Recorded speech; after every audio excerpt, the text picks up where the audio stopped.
une joie d'être avec vous ce matin. Je sens vraiment la présence de Dieu.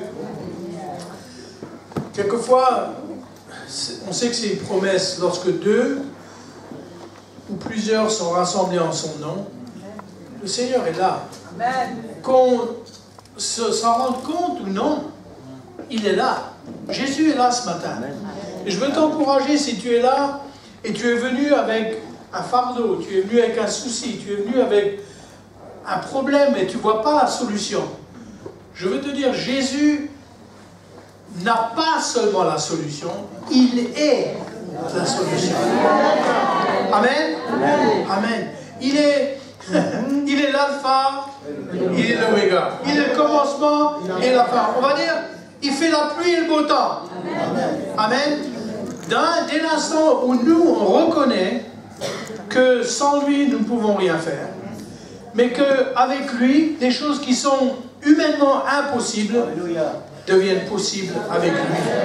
Et on entre vraiment dans son plan et on dit, ben Seigneur, écoute, moi je ne peux pas là. Là, je ne sais pas. Les médecins ne peuvent pas. Mon avocat ne peut pas. Mon banquier, il ne sait plus quoi faire. Mais toi, tu peux encore. Alléluia. Mais toi, tu peux encore. Alors, je t'encourage ce matin. Alors, peut-être qu'il y aura quelque chose ce matin qui va faire un déclic en toi durant le message. Moi, je sens fortement que ce n'est pas un message. Je vais écrire une lettre au frère Daniel Kolenda. C'est la première fois que je fais ça. Parce qu'en 30 ans, ce qu'il nous a donné, ce qu'il a donné aux pasteurs de la pastorale, c'était pas un message, mais c'était le message. Et ce matin, ma prière, c'est que ce matin, nous soyons là pour entendre pas un message, un de plus, qu'on ajoute à la collection, mais que ce soit le message. On va prier. Seigneur, merci parce que tu as une manne fraîche pour nous. Seigneur, ce n'est pas du réchauffé, ce n'est pas quelque chose qu'on sort du congélo et qu'on met dans le micro-ondes. Mais Seigneur, c'est une parole fraîche. Tu dis dans ta parole, tu dis que tes paroles sont esprit et vie. Et que ce matin, il y ait vraiment une communication de vie de ta part, de ton cœur, Seigneur, au nôtre. Et que clairement, nous entendions ta voix et que nous recevions la réponse que nous attendons de ta part. Nous le demandons dans le nom précieux et glorieux de Jésus notre Seigneur. Amen. Alléluia. On a chanté tout à l'heure que Jésus est souverain. C'est vrai ou c'est pas vrai? Jésus est souverain. Mais quelquefois, on interprète mal ce que ça veut dire. C'est vrai que Jésus est souverain. J'ai dit, il fait la pluie et le beau temps. C'est vrai. Par contre, il ne le fera pas envers et malgré nous. Un jour, Jésus, alors qu'il voyait que beaucoup de gens qui le suivaient, ils l'ont suivi pendant longtemps, ils l'ont suivi parce qu'ils avaient des malades à guérir, quand ils avaient faim, ils multipliaient les pains et les poissons, donc c'est tout bon. Mais un jour, il a dit quelque chose qu'ils n'ont pas apprécié. Ils se sont dit, ça y est, il veut qu'on fasse du cannibalisme. Alors ils ont dit, non, on n'est pas d'accord. Et Jésus a posé la question à ses disciples. Il a dit, est-ce que vous aussi, vous allez m'abandonner?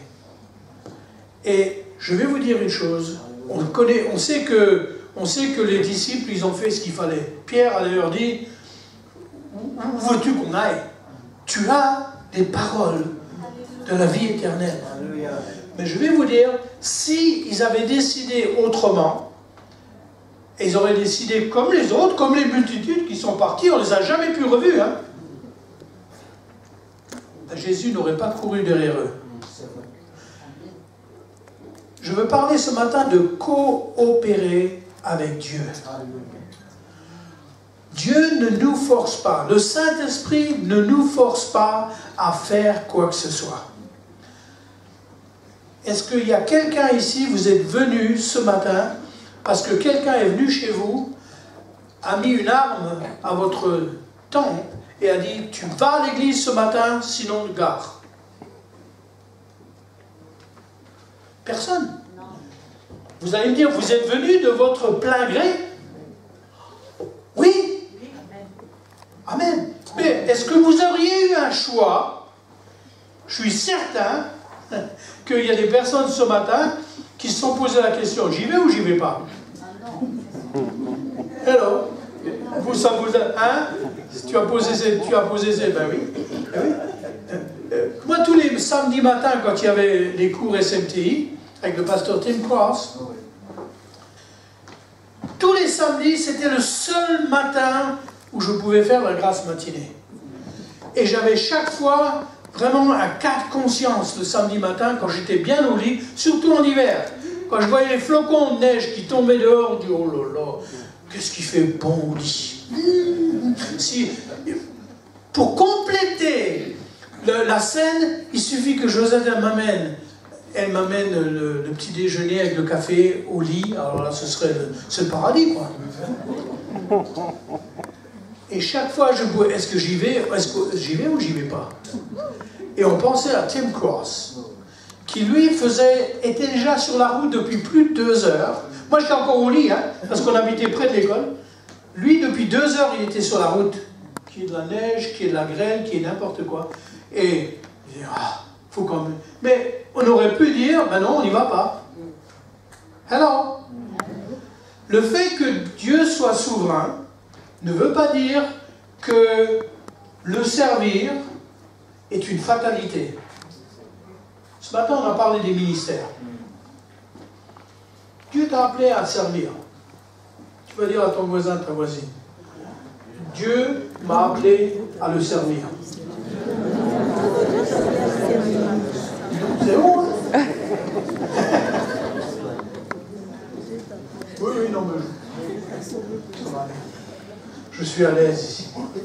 Je suis chez moi. Parce que je suis dans la maison du Père. Alléluia.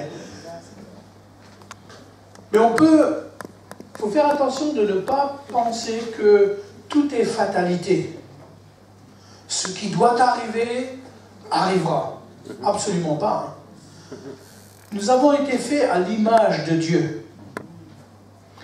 Et ça sous-entend que nous avons des choix. Dieu nous donne la liberté de choisir.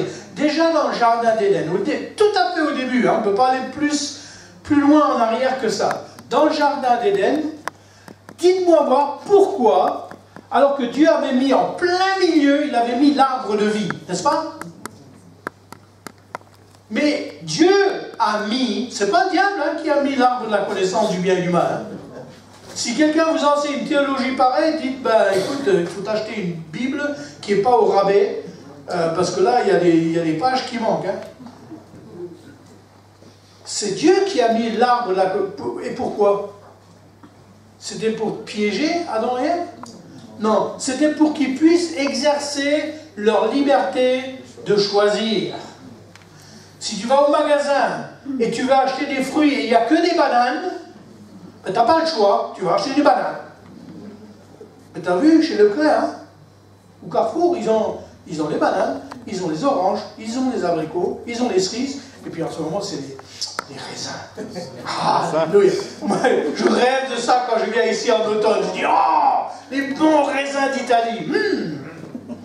Ils sont un peu chers, mais bon. Mais ce que vous comprenez, c'est nous, tous les jours, nous avons des choix à faire. On va aller dans la parole de Dieu. Vous êtes d'accord avec moi? Amen. Allez avec moi dans Deutéronome 30 et verset 19. Si vous voulez l'afficher, ce serait bien. Donc, Deutéronome 30 et verset 19. Oh, gloire à Dieu. Il y a quelqu'un dans le ministère de soutien qui fait son boulot là. C'est bien. J'en prends aujourd'hui à témoin contre vous le ciel et la terre. Alors écoutez bien. J'ai mis devant toi, pas quelque part où il est difficile d'aller le chercher. Vous savez, Dieu n'est pas compliqué. Dis à ton voisin, ta voisine, Dieu n'est pas compliqué. C'est le diable et l'homme qui compliquent les choses. Dieu n'est pas... Si vous servez un Dieu qui est compliqué, je vais vous dire, vous ne servez pas le Dieu que je connais. Dieu sait qui nous sommes. Il connaît nos limites. Pourquoi voudriez-vous qu'il complique les choses? Ça, c'est une devise française, ça. Pourquoi faire simple quand tu peux faire compliqué? Mais Dieu n'est pas comme ça. Dis-le encore avec moi, Dieu n'est pas compliqué. Il n'y a que les gens compliqués qui veulent compliquer la parole de Dieu. Lui dit, c'est simple comme bonjour. Voilà, je mets devant toi, comme ça, tu n'as pas besoin d'aller chercher, faire des études de théologie et de philosophie. Je mets devant toi la vie et la mort. Il n'y a pas un choix là? Alors, et qu'est-ce qu'il dit? Choisis la vie. Je mets devant toi le bien, l'arbre de vie, mais tu as un choix, tu n'es pas obligé. Dieu ne nous oblige pas, et ça c'est un problème. La première question que je vais poser au Seigneur quand j'arriverai au ciel, c'est pourquoi tu as insisté pour qu'on ait ce libre arbitre. Alors, est-ce que vous croyez Jean 3,16? Est-ce que vous croyez que Dieu a tant aimé le monde qu'il a donné son Fils unique afin que quiconque croit ne périsse pas, mais qu'il ait la vie éternelle? On le croit. Alors pourquoi tout le monde n'est pas sauvé? Puisque Dieu est souverain, comment est-il possible que Dieu ne force pas toute sa création à être sauvée et à accepter Jésus comme Seigneur et Sauveur? Pourquoi pas? Je vois, et là vous posez la question, on dit, ben oui, c'est intéressant ça. Ah non, parce que Dieu ne force personne. Si quelqu'un insiste à vouloir aller en enfer, Dieu ne se réjouit pas. Mais il dit, ben écoute, t'as payé le billet, si tu insistes, vas-y. Vous savez, il faut faire attention dans l'évangélisation. Quand quelqu'un commence à se moquer et rejette ce qui lui est offert, moi je dirais, faut pas insister trop. Il faut arriver à un moment, on dit, ben oui, mais Dieu t'aime, il veut te sauver. Mais écoutez, si quelqu'un me demande des directions, et je lui donne la direction à suivre, et puis de l'autre côté, il y a une route barrée, avec un pont qui s'est effondré. De l'autre côté, et le gars, alors que je lui donne des directions pour aller là au rond-point, là où il va pouvoir trouver son chemin, et lui, je le vois partir, et il fonce au travers de la barricade, et il tombe parce que le pont s'est effondré. Écoutez, qu'est-ce que vous voulez que j'y fasse? Qu'est-ce que vous voulez que Dieu y fasse? Amen. Écoute, si ta vie, elle est comme ça, et tu es en train de te diriger dans une direction qui n'est pas celle que Dieu veut que tu suives, écoute le GPS du Saint-Esprit, qui en a marre de recalculer, calcul en cours, ah, attention, zone de danger, calcul en cours, freine et fais demi-tour.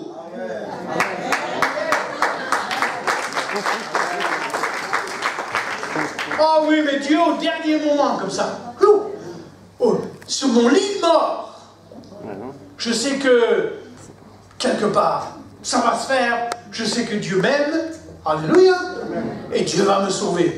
Ah ouais? Et toi, tu es sûr que tu vas être dans ton lit quand tu vas rendre ton dernier souffle? T'en es sûr, toi? Combien de milliers de personnes sont morts sur le périph', Ils n'ont pas eu la chance d'être dans leur lit et puis de réfléchir à la chose. Qu'est-ce que je fais maintenant? Je crois que l'heure elle est proche, donc j'ai rendez-vous avec la mort. Je vois que j'ai la faucille là qui, dans l'encadrement de la porte de la chambre d'hôpital. il va falloir que je fasse une décision. Mais il y a des gens, ils n'ont pas cette opportunité. Hein. La parole de Dieu dit, aujourd'hui est le jour du salut. C'est quand Dieu te demande de coopérer avec lui, à ce moment-là, tu dis, oui chef. Oui chef. Amen. Amen. Et c'est pour ton bien. Amen. Gloire à Dieu. Alors voici, je mets devant toi la vie et la mort. La bénédiction et la malédiction. Qu'est-ce que tu vas choisir? Qui est-ce qui est dans son état normal va choisir la malédiction? Qui est-ce qui va choisir la mort plutôt que la vie? Dis à ton voisin, ta voisine, regarde-moi bien. Je ne suis pas un imbécile ou une imbécile.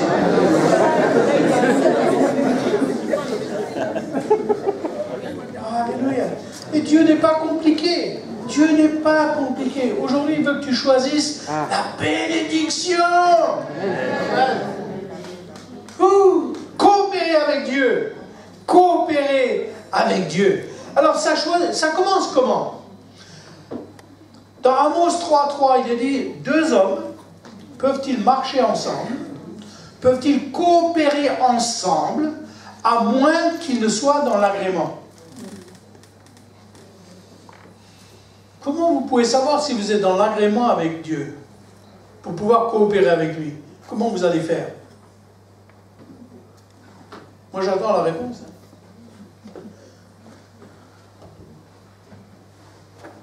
C'est comme le port-salut, c'est écrit dessus.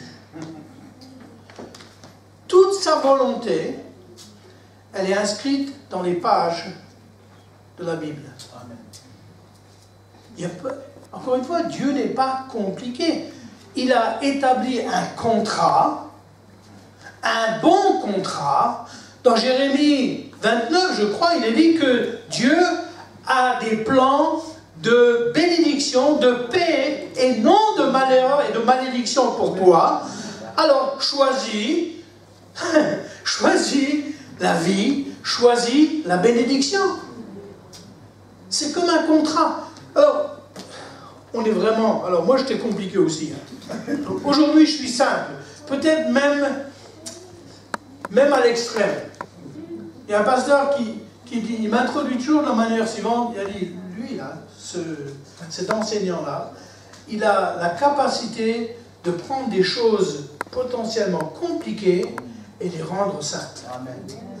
Je suis très simple aujourd'hui, mais j'étais compliqué. J'essayais de convaincre le Seigneur pendant 15 années que moi je savais de quoi ma vie devait être faite. J'ai dit, Seigneur, je suis un homme d'affaires. J'ai toujours été dans la vente. Je te vendrai des frigos aux Esquimaux. Hein. Je vends n'importe quoi. Donc, je suis un homme d'affaires. T'es d'accord? Il ne m'a jamais donné de réponse. Alors, quand il y a eu une parole qui a été donnée pour que je serve le Seigneur dans le ministère, je dis, moi, ça ne correspond pas. Hein. C'est pas dans... Non, mais il faut vérifier quand même.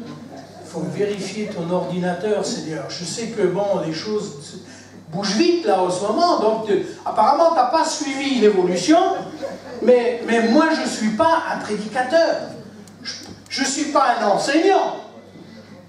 Si tu te souviens bien, au lycée et au collège, j'étais la coqueluche des profs.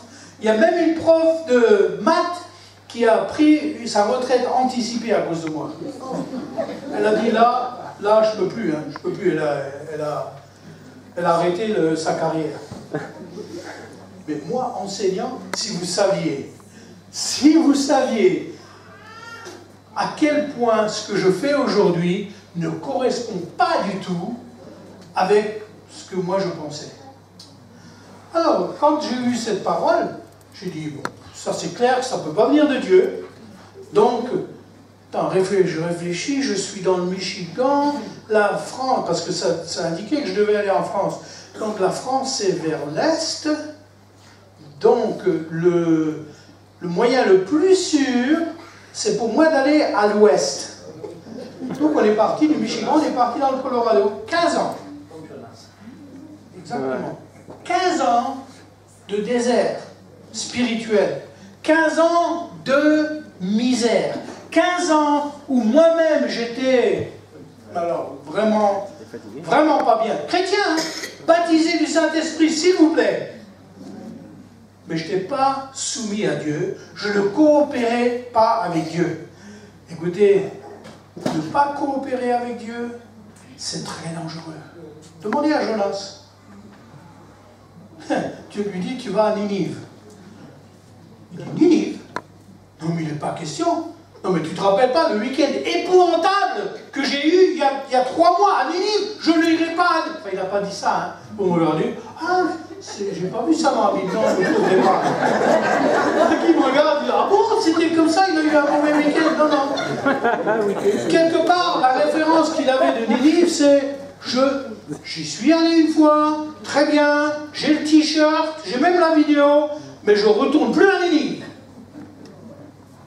Mais Dieu voulait qu'il aille à Ninive. Moi, je ne voulais pas aller en France, mais écoutez, croyez-moi quand je dis, ne résistez pas à Dieu. Même si ce qu'il vous propose, c'est tout à fait à l'opposé de ce que vous-même vous aimeriez faire, coopérez avec Dieu. Coopérez avec Dieu. Alléluia. Oh, c'est tellement plus facile. Vous savez quand la parole de Dieu dit dans Matthieu 6, 33, cherchez premièrement le royaume de Dieu et sa justice. D'une manière pratique, vous pouvez appliquer ça à ce verset. Chercher premièrement le royaume de Dieu, c'est coopérer avec Dieu dans n'importe quelle situation où vous vous trouvez. Et le résultat, c'est quoi? Toutes ces choses qui pourraient être des distractions, moi voulant être un homme d'affaires, toutes ces choses qui peuvent être autre chose que ce que Dieu veut pour vous, toutes ces choses qui peuvent être des soucis, par exemple la carrière. Moi je voulais faire carrière. Mais je vais vous dire que depuis que je sers le Seigneur, vous ne me feriez pas retourner dans les affaires que j'avais avant. Hein. Jamais la vie. Toi tu es venu chez moi. On vit pas mal, hein. Mais je vais vous dire, on ne peut même pas expliquer, si vous verriez, je dirais, les revenus que nous avons, mon épouse et moi, que le ministère reçoit, vous diriez, là, il y a quelque chose qui ne colle pas. Hein. Ça ne fait aucun sens. Mais nous n'avons pas de dette, tout est payé, nous avons autant de véhicules, plus qu'il en faut d'ailleurs. On a une maison superbe, on fait ce qu'on veut, quand on veut, avec qui on veut. Mais c'était jamais comme ça quand j'étais dans les affaires. Il y avait toujours des soucis.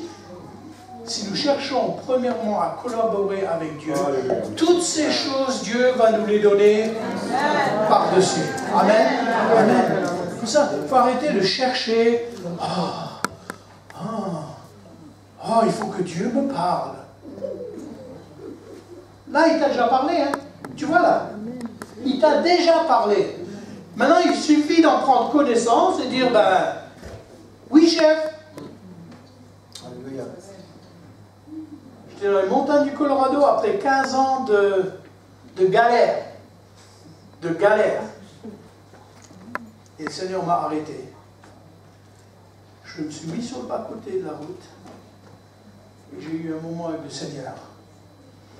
Et à peu près une heure et demie après, j'étais parti, hein, vraiment une visitation de Dieu.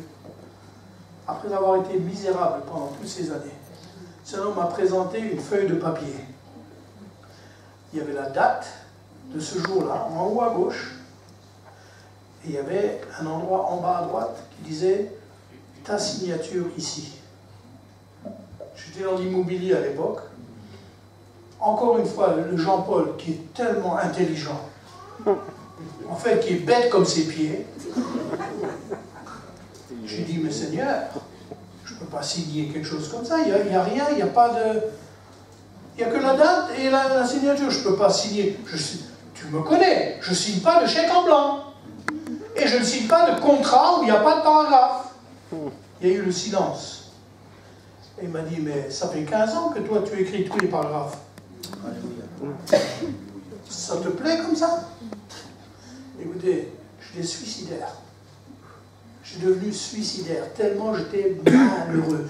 Ne pas coopérer avec Dieu, c'est terrible.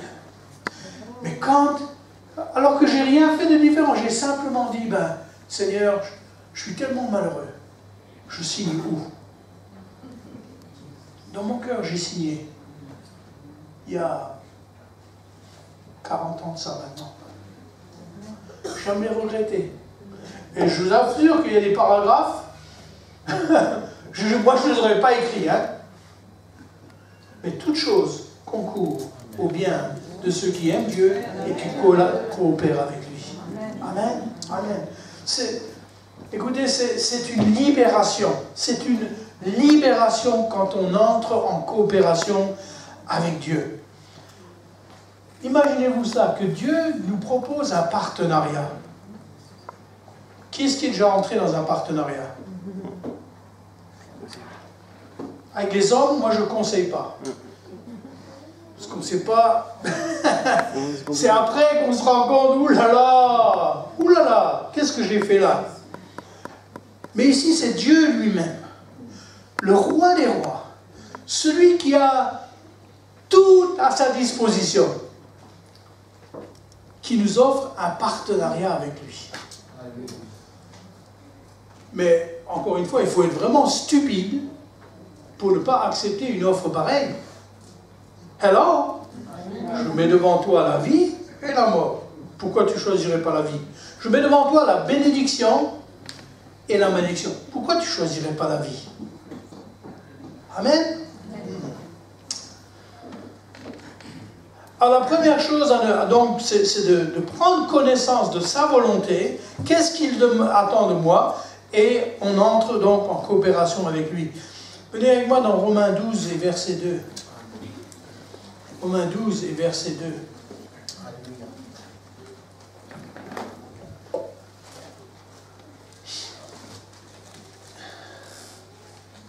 Je vous exhorte donc, frères, par les compassions de Dieu, à offrir vos corps comme un sacrifice vivant, saint, agréable à Dieu, ce qui sera de votre part un culte raisonnable.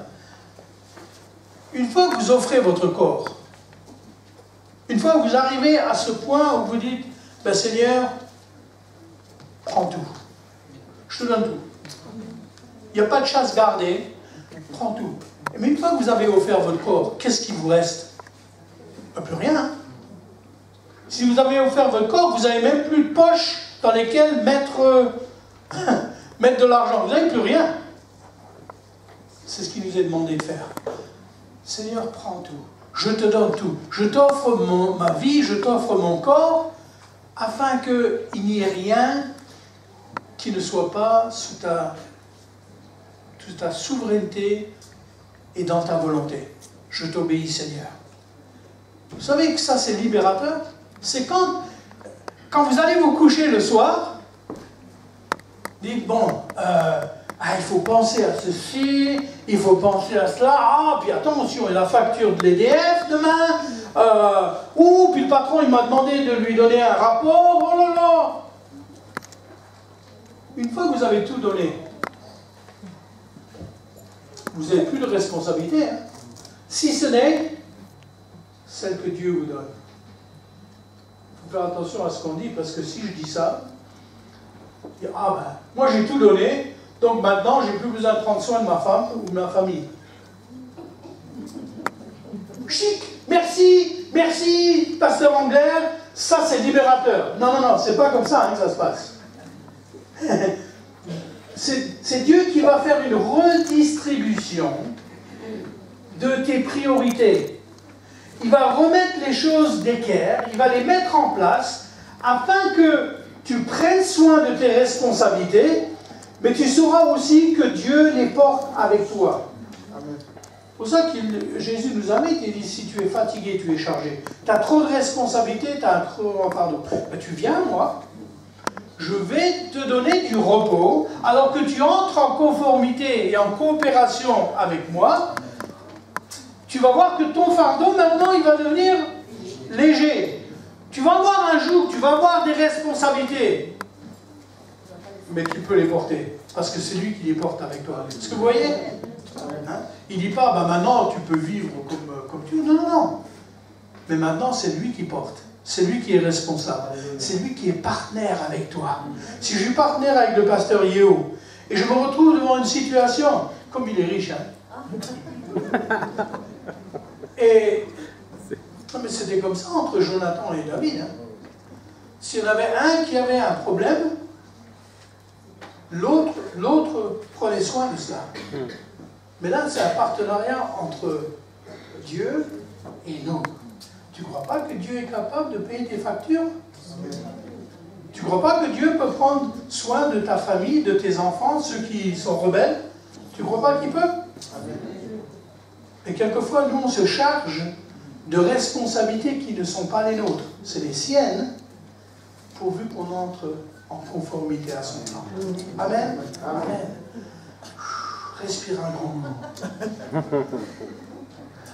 Ça va aller.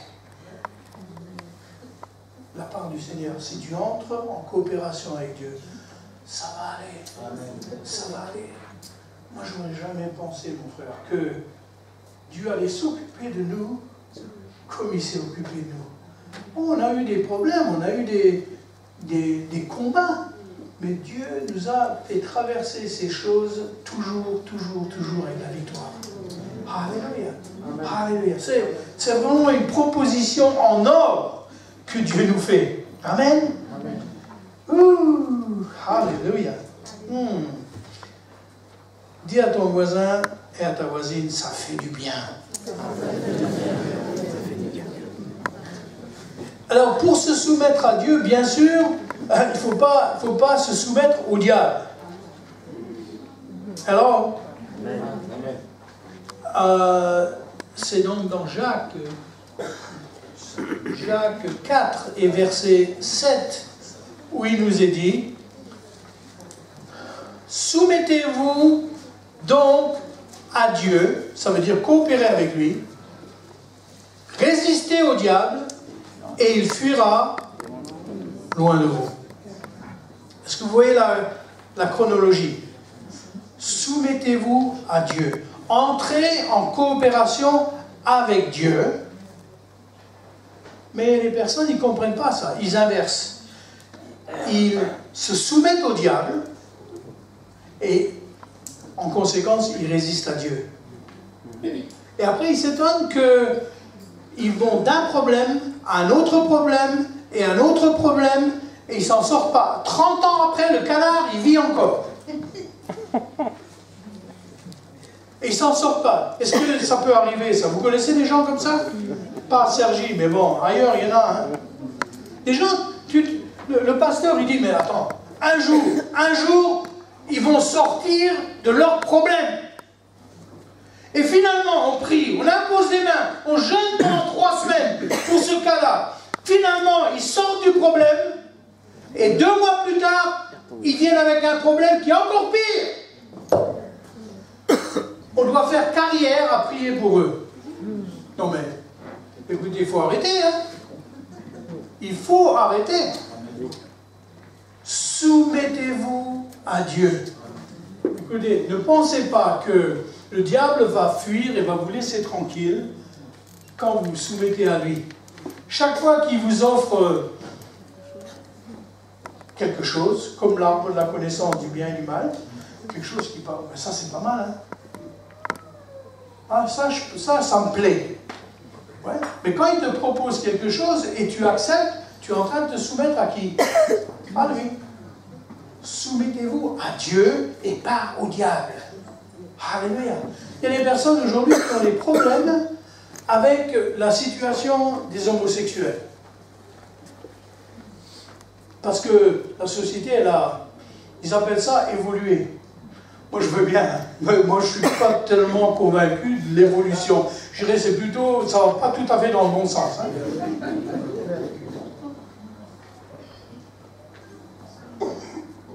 Mais alors, ça peut arriver. Quelqu'un dit, ben oui, mais il faut faire avec le temps. Hein. Tu sais, on est quand même en 2017. Alors, il ne faut pas être des dinosaures. Tu sais, Dieu, il comprend. Il comprend que les orientations sexuelles aujourd'hui, c'est plus comme avant. Le problème, c'est que Dieu n'est pas du tout convaincu.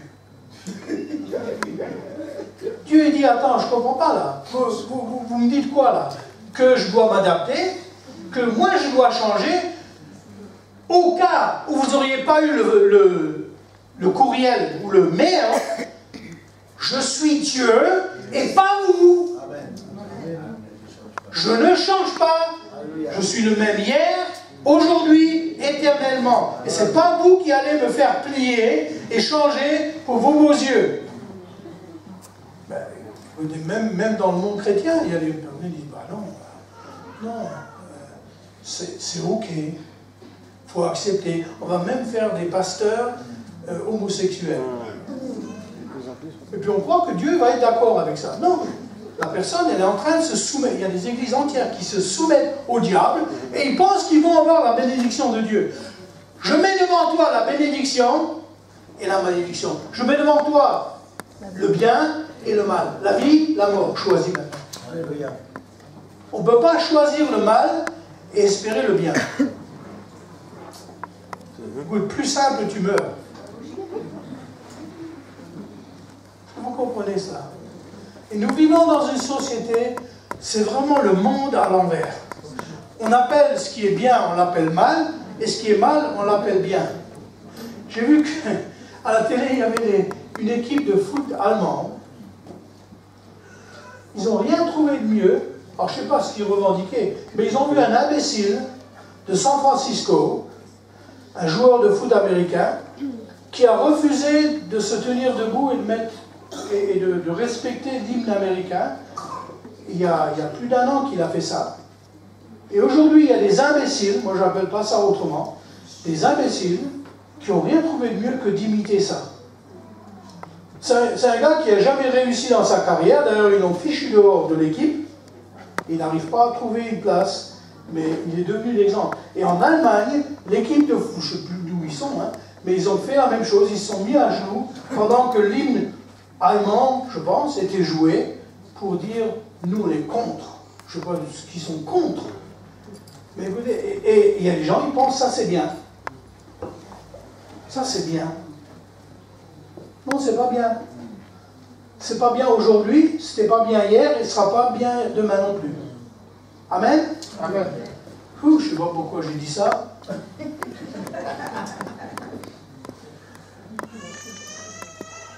Aux États-Unis, vous savez quelle est la revendication? Pourquoi les gens ne veulent pas se mettre debout quand ils entendent l'hymne américain? Vous savez pourquoi? Viens ici, mon frère.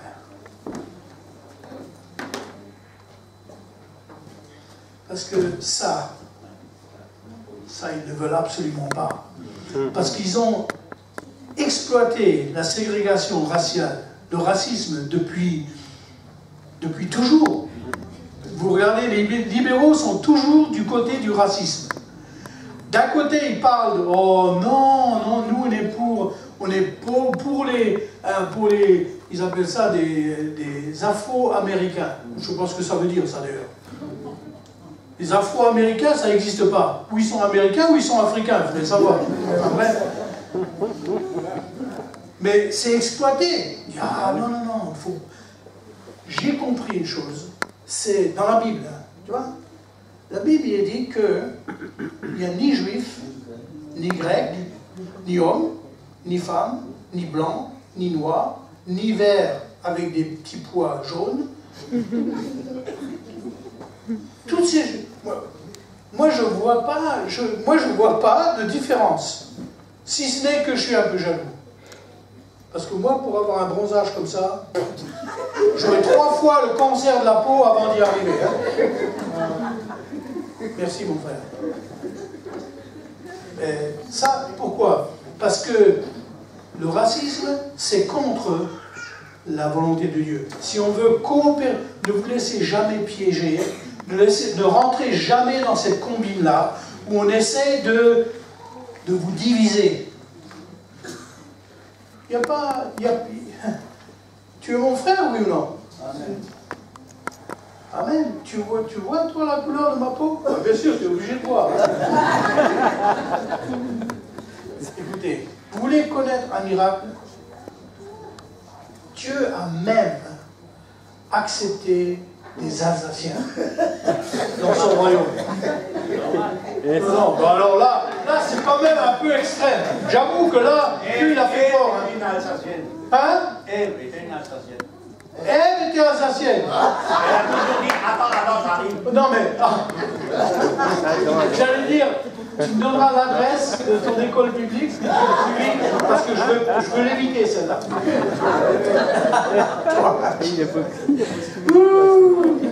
Mais vous comprenez comment nous vivons dans une société qui essaie de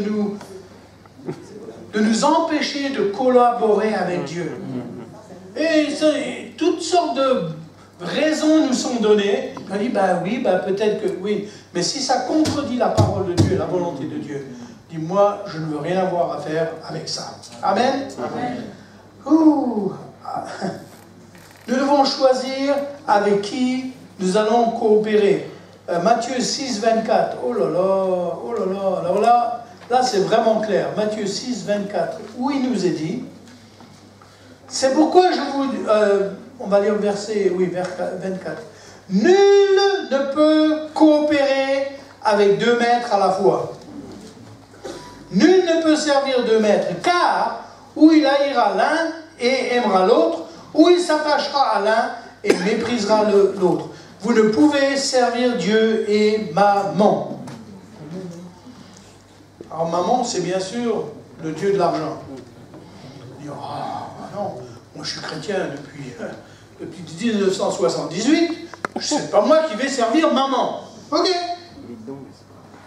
Le patron, il vient te voir le samedi, juste avant, ou le vendredi soir, avant la fin du travail, et il dit, voilà, écoute, tu sais, on est vraiment embêté là, parce que tu sais que la production, on a eu ce retard à cause de la panne, mais est-ce que tu pourrais, exceptionnellement, venir ce dimanche-ci, et puis on va te payer double.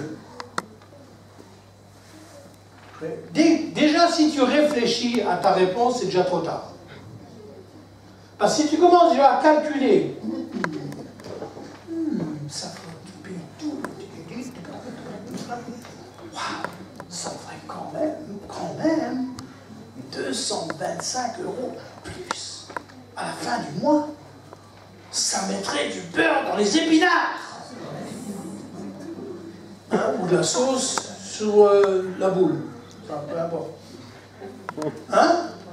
Dès que tu commences à réfléchir, c'est déjà trop tard. Tu as déjà considéré la chose. C'est ce qui est arrivé avec Ève.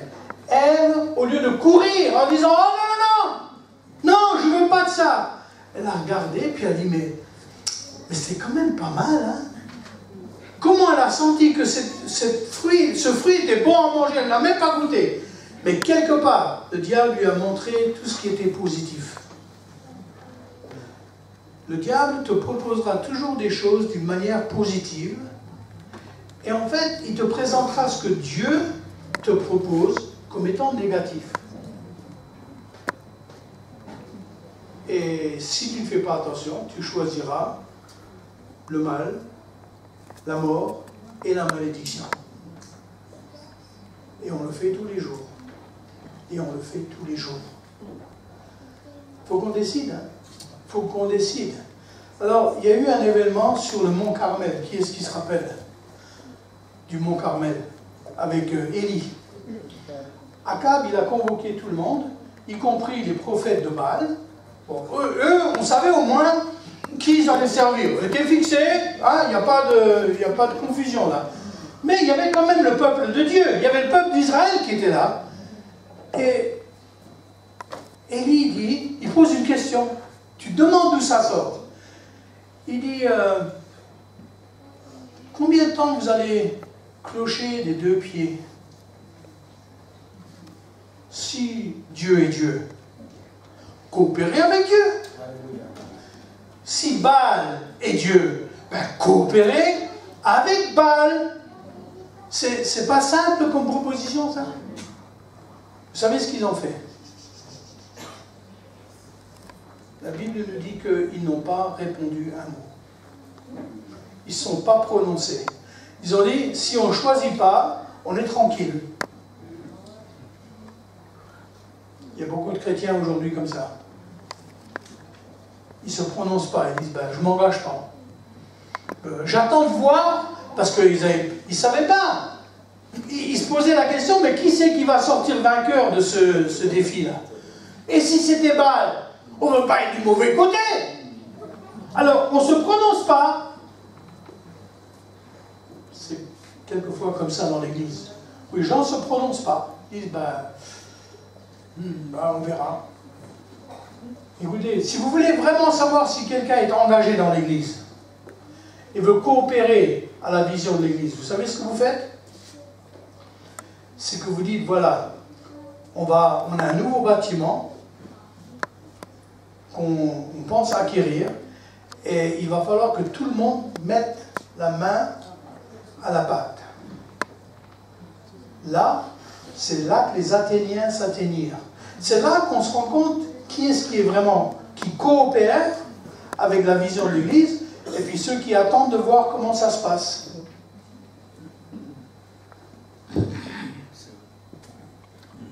Je sais, il ne faut pas dire la vérité comme ça, c'est trop cru.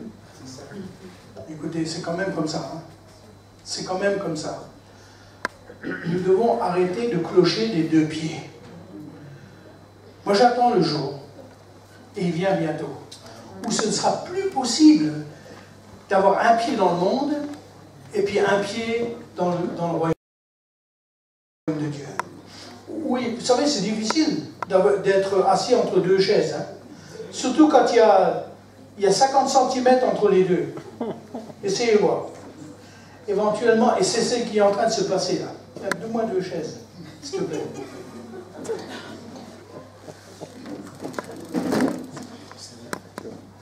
Encore une. Ok. Tant que les chaises sont comme ça,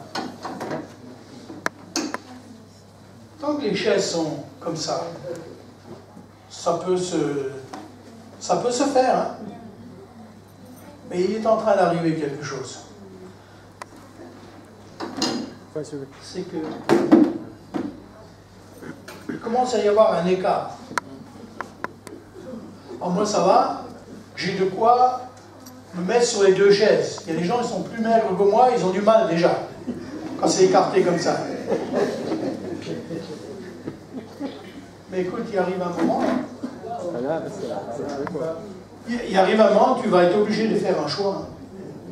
Amen. C'est exactement ce qui est en train de se produire spirituellement dans le corps de Christ. Amen. On voit des églises entières qui ont choisi, de se conformer au monde, ils ont choisi de faire du marketing, et puis ça fait longtemps qu'ils ont dit au Saint-Esprit, écoute, t'es bien gentil, mais tu restes dehors, toi.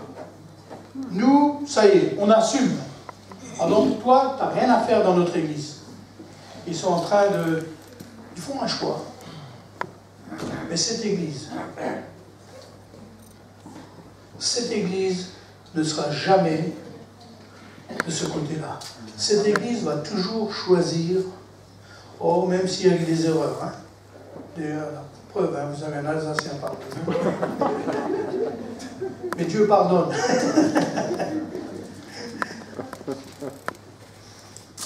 Cette église ne choisira jamais la mort par rapport à la vie. Cette église ne choisira jamais la malédiction au lieu de la bénédiction. Alléluia. Alors, si tu es là ce matin, choisis la vie. Choisis la vie. Josué, il était dans la même situation et il a dit, mais écoutez les gars, si vraiment, vous insistez à vouloir choisir autre chose que de servir Dieu, rendez-nous service. Allez servir les dieux de vos pères. Mais au moins décidez, soyez des grands garçons et des grandes filles, et décidez de quel côté vous allez être. C'est-à-dire, en tout cas, comme on dit en Côte d'Ivoire, en tout cas, moi et ma maison, nous servirons l'Éternel. Amen. Cet homme-là et son épouse, ils vont servir l'Éternel. Et il y en a d'autres ici, ils ont déjà pris cette décision. Prends cette décision. Je servirai l'Éternel, point final. Amen. Est-ce qu'on peut baisser la tête?